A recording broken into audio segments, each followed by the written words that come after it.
separation. I said the North is ready for separation. We are ready to go. What do we really need? In fact, if you ask me, I will tell you, looking at the arrangement, the structural arrangement of Northern Nigeria today, if the North is not part of the other countries, if today we separated, the North will be far better than it is today. Because why? What are we talking about? The other regions are talking about power control or control of resources. The major resources we are talking about today is oil. It has been discovered in the Lake Chad Basin. That is first greater in quality than the one we have in the other part of Nigeria. Two, it is greater in quantity. The one we have in the other part of Nigeria will be finishing in 15 years. The one that has just been discovered, if harnessed, will last 75 years. So what do we really need? We have a deposit of gold in Birnungwali that is more than the one we are having in South Africa and in Ghana. We have another deposit of gold in Zamfara. That is why you have the bandit in Zamfara. That is why you have those bandits in Birnungwali. Why are we having the Boko Haram, so much Boko Haram problem? It's because of the oil has been discovered. It is in the Lake Chad Basin, and that was why you see they will never want to have peace in that area, because once you have, the North is going to develop more than you think. And don't forget, the economic power of Nigeria was Northern Nigeria. We were the economic power, we were the economic heart. That was why everything, even the education that the Southerners and the Easterners had, it was from the resources of the North that they were sponsored to go to school and get the education they are having today. So if today, it is not debatable. It is there. If you don't know, I'm telling you, maybe you don't have knowledge of it. I am just telling you. Now is no, Dr. Let me just let me conclude on this, because I don't want you to interfere with this until I am done with it. So this is that is why we said the North today is ready for separation. If you call for separation, because if we are separated today, I am telling you, we'll grow bigger, we'll grow better, we'll grow stronger, and we'll have better infrastructural development. And in any case, with due respect to other regions, I'm not trying to look down on it, but political administration of Nigeria relies on North. It is only a Northerner that you give leadership, that he will be fair enough to carry everybody along. So we, like in the past, Sardauna, Zeke and Awolowo said, let's forget our differences. When they were discussing with Sardauna, he said, no, let us not forget our differences. Let us discuss our differences, because that is what will guide us towards how best we can lead this nation. This is a Northerner for you. So today, if you said the North, people calling for, agitating for separation, people calling for disintegration, people calling for restructuring, the North is fully prepared. The North is fully ready for either you call it separation or disintegration or or restructuring. We are strong enough to stand on our feet. And please, mind you one thing before you cut me. If that is going to happen, because we are Northerners, and everything that has been harnessed in Nigeria has been harnessed with Northern economic power before the discovery of oil. While you are going to have Oduduwa Republic, the others are going to have Biafra, we in the North will continue to exist as Nigeria and Nigerians. I am telling you, and we will be better for it. So we are ready for it. And then if you call for restructuring, power shift, if we all agree to continue to live as Nigerians, fine, we are also ready. We are ready to go. And I will tell you one thing. If you separate, the North will remain as a block. Yes, I hear some people say that we know, like the ones that are calling Middle Belt. I am telling you, even in that, you have only 2 or 3 states out of the 6 states that will be doing that. And even among them, there will be separation. So the North will go as a block. But if you give power, if you separate today, first, if you have a Biafra Republic, the Biafra will not stand, because already Niger Deltans are saying we are not going with you. Before I bring my personal opinion, let me share the opinion of our founding fathers. Of course, from their own perspective, we understand that Nigeria have never been one from the inception of this amalgamation. Let me start from this one that is saying, since 1914, the British government has been trying to make Nigeria into one country. But the Nigerian people themselves are historically different in their backgrounds, in their religious beliefs and customs, and do not show themselves any sign of willingness to unite. Nigeria unity is only a British invention. Sir Abubakar Tafawa Balewa in 1948. So you can clearly see that even those our founding fathers saw it, and this problem even started in their time. Let us go further. This one is saying Nigeria is not a nation. It is a mere geographical expression. There are no Nigerians in the same sense as they are English way or French. The word Nigeria is a mere distinctive appellation to distinguish those who live within the boundaries of Nigeria and those who do not. This one came from Chief Obafemi Awolowo in 1947. Let us go to the last one. This one is saying, it is better for us and many admirers abroad that we should disintegrate in peace and not in pieces. Should the politicians fail to heed the warning, then I'll venture the prediction that the experience of the Democratic Republic of Congo will be a child's play if it ever comes to our turn to play such a tragic role. This one came from Nnamdi Azikiwe in 1964. So from all of this, I think it's better as a people, as a country, we come together to have a national discourse. You may call it a national conference, but any gathering that brings people together to discuss the ways upon which you want to continue being together is a welcome development. I know we had a similar one in 2014, but unfortunately, it did not see the light of the day because the Jonathan government did not stay longer after that confab to see the implementation of the report. But again, some people have argued that the Jonathan government played politics with it because he waited until the twilight of his administration before coming about that confab. But the question is, we need such gathering where Nigerians can come together to discuss about the unity and the corporate existence of Nigeria.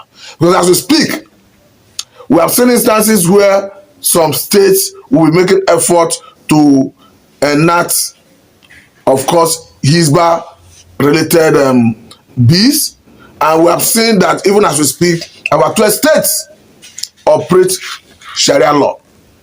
But beyond all of this, even the Nigerians themselves, in their hearts, are they willing, do they believe that they are one? Because the Bible says, can two work together except they agree? And I want to say that for everybody to be on the same page and agree to work together, we must have a people's-oriented constitution. I want to say that this is lacking because the constitution that operates currently, we understand that it was the military that came about it. And if you go and check the preamble of that constitution, it will tell you that we, the people of Nigeria, came together to write that constitution. I want to say that there's never any time in the history of this country that Nigerians gathered together to write that constitution.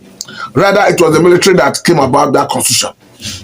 And as we have it, even that same constitution, we have about 68 on the exclusive legislative list that is even holding the country back.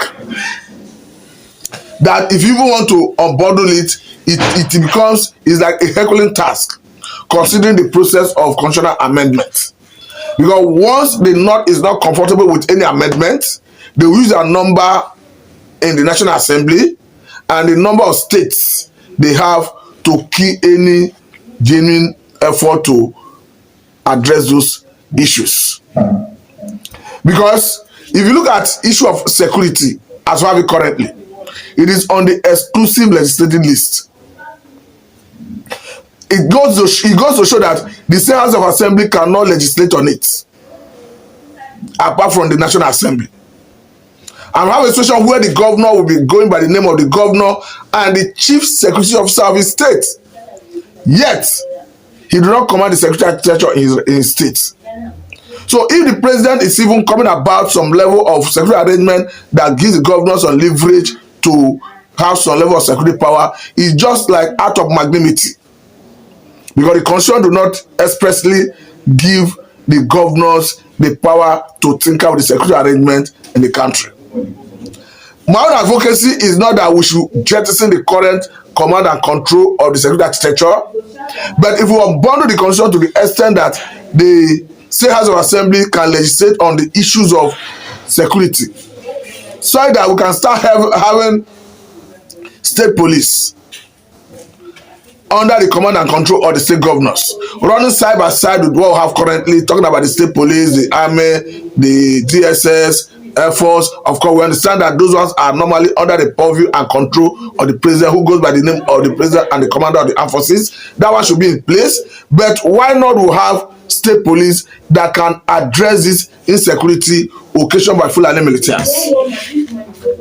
Because as we have it, the issue of terrorism is spreading like wildfire. Instead of abating, it's gaining more ground. And I want to say that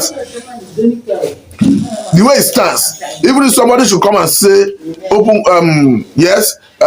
ranching is the way to go, and as such, that people should bring out land for ranching.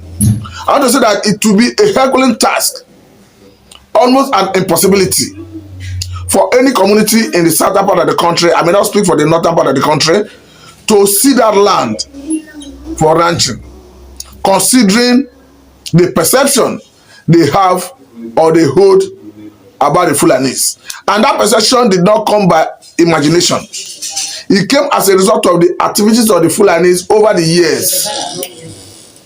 We cannot forget what is happening currently, a situation where kidnapping for ransom, maiming, raping have become order of the day, particularly in the northern part of the country of Zamfara, Katsina, Plateau, Benue, Kwara. And unfortunately, this is already taking its root in the southern part of the country.